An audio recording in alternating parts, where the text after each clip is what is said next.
យើងវាយពាក្យថាមករាបាទអញ្ចឹងនៅពេលដែលយើងវាយពាក្យមករាយើងអាចអូសបានបាទអូសដល់ហើយបាទអញ្ចឹងនេះគឺជាអ្វីដែលយើងកំណត់នៅក្នុងខ្លឹមមិញបាទមករាកុម្ភៈមិនិនាមេសាឧសភារហូតដល់ធ្នូយើងក្រោយបាទអញ្ចឹងនៅពេលដែលយើងកំណត់យកត្រឹមណាគឺវាអស់ត្រឹមហ្នឹងហើយវាលោតមកសាថ្មីមករាកុម្ភៈធ្នូអញ្ចឹងនៅពេលនេះបងប្អូនអាចអូសមកក្រោមលោកគ្រូអាចអូសមកក្រោមបានដូចគ្នាបាទអញ្ចឹង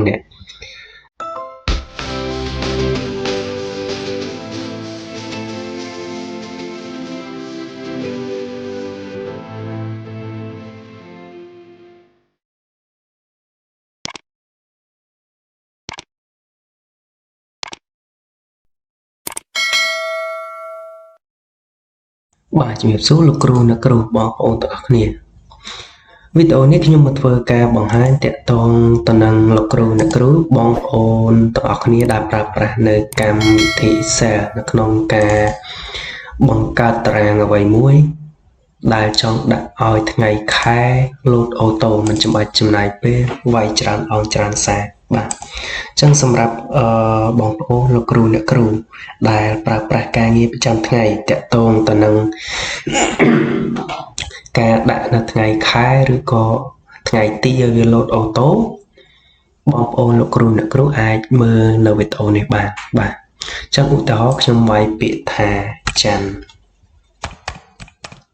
បាទអញ្ចឹងនៅពេលដែលខ្ញុំវាយពាក្យថាច័ន្ទខ្ញុំអូសយកតែម្ដងបាទអញ្ចឹងនៅពេលដែលខ្ញុំអូសនេះវាលោត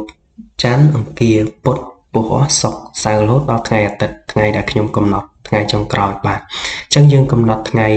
ត្រឹមណាគឺវាចប់ត្រឹមហ្នឹងបាទនៅពេលដែល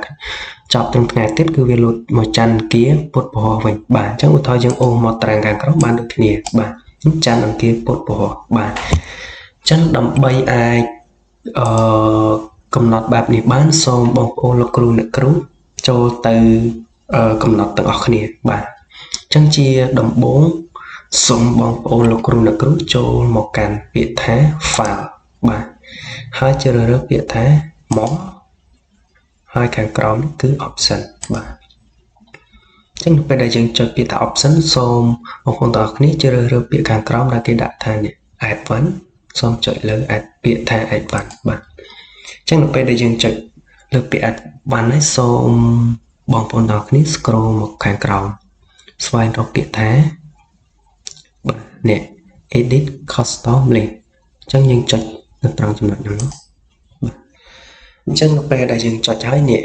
នៅពេលដែលកុំព្យូទ័របងប្អូនថ្មីគាត់មិនទាន់បានកំណត់គឺនៅត្រង់ចំណុចនេះគឺវាអត់មានទេបាទអញ្ចឹងគឺទទេស្អាតអញ្ចឹងថយនេះខ្ញុំលុបចោលអញ្ចឹងនៅពេលដែលយើងកំណត់គឺវាលោតត្រង់នឹងចំណុចទាំងអស់បាទអញ្ចឹងថយខ្ញុំលុបចោលបាទអញ្ចឹងកន្លែងដែលយើងត្រូវកំណត់គឺនេះក្នុងផ្ទាំងតារាងនេះអញ្ចឹងឧទាហរណ៍ខ្ញុំកំណត់ថ្ងៃខែមករារហូតដល់ខែធ្នូ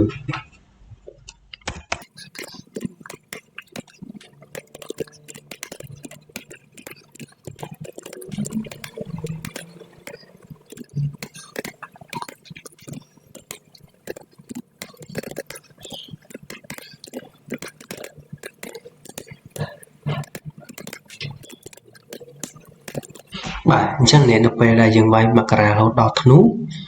បាទនៅពេលដែលយើងវាយសពចប់សពគ្រប់ហើយបងប្អូនទាំងនេះសូមជ្រើសចុចពាក្យថា add បាទ add ហើយខាងក្រោមគឺ import បាទនៅពេលដែលយើងចុចពាក្យថា add អ្វីដែលយើងបានវាយគឺវាលោតមកចូលក្នុងតារាងមួយនេះបាទអញ្ចឹងនៅពេលដែលយើងចុចថា add ហើយនេះយើងជ្រើសពាក្យខាងក្រោម import ហើយចុច OK បាទអញ្ចឹងផ្ទាំងបែបនេះបងប្អូនសូមចុច OK មួយទៀតបាទអញ្ចឹងយើងអាចតេស្តបានឧទាហរណ៍ខ្លឹមនេះខ្លឹមយើងលុបចោលយើងអាចថាដាក់ខ្លឹមខាងក្រោមអញ្ចឹងតែយើងវាយពាក្យថាមករាបាទអញ្ចឹងនៅពេលដែលយើងវាយពាក្យមករាយើងអាចអូសបានបាទអូសដល់ហើយបាទអញ្ចឹងនេះគឺជាអ្វីដែលយើងកំណត់នៅក្នុងខ្លឹមមិញបាទមករាកុម្ភៈមិនិនាមេសាឧសភារហូតដល់ធ្នូយើងក្រោយបាទអញ្ចឹងនៅពេលដែលយើងកំណត់យកត្រឹមណាគឺ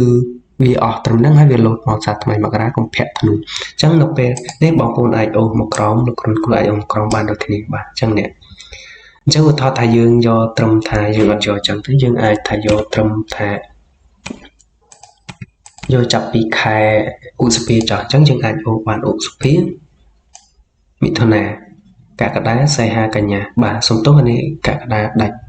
ជើងបាទតែមិនជាបញ្ហាទេបងប្អូនបាទ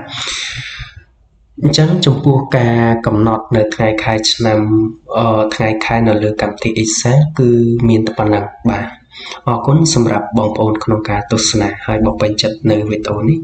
សូមបងប្អូនលោកគ្រូជួយចុច like និង Subscribe នៅ Channel YouTube ខ្ញុំម្នាក់មួយផងអរគុណជួបគ្នានៅវីដេអូក្រោយបាយបាយ